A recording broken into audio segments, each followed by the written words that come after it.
মোরা একই বাগানের ফুল, আনন্দে একসাথে কাঁদবো। এক সারিতে বসে সমস্বরে গগনবিদারী চিৎকারে শিরোপা উদযাপন করব।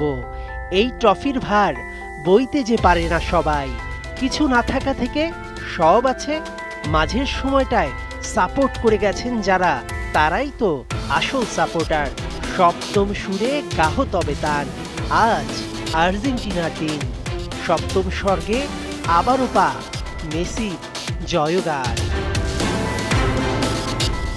আর্জেন্টিনা কলম্বিয়া কোপা ফাইনাল ম্যাচটা যেন একটা বিরহের মুভি, যেখানে শুরু থেকেই টার্গেট ছবির নায়ক মেসি। বারবার শত্রুরা আঘাত করেছে, মেসি ফিরে এসেছে বারবার দুর্দণ্ড প্রতাপে। দ্বিতীয়ার্ধে আর পারল না ৩৭ বছরের শরীরটা। পা ফুলে ঢোল, ছবিতেই বোঝা যায় আঘাতের তীব্রতা।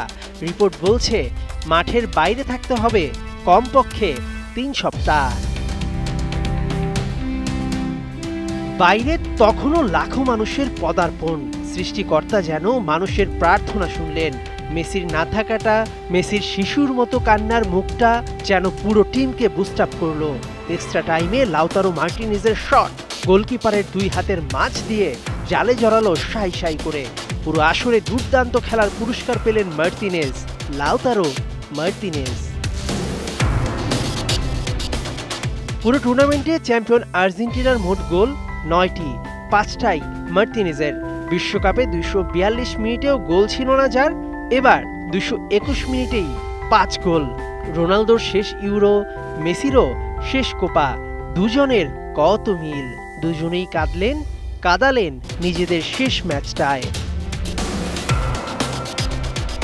ফিনালিসিমায় মেসি মুখোমুখি হবে তারই ভক্ত ইয়ামালের বিপক্ষে। সেই ম্যাচে খেলবেন না ডি মারিয়া। কেউ চলে যায়, কেউ জন্ম নেয় ইতিহাসের পাতায়। কোনো পরিসংখ্যান শুনতে এদিন ভালো লাগবে না। লিখে নাও তুমি স্মৃতির পৃষ্ঠা জুড়ে আজকের দিনটাকে। লিখে নাও তুমি গভীর অনুভূতিতে। এ যে কেবল আনন্দের দিন, স্রেফ আনন্দের। চলছে চলুক। মেহেদী নাইম, ৭১।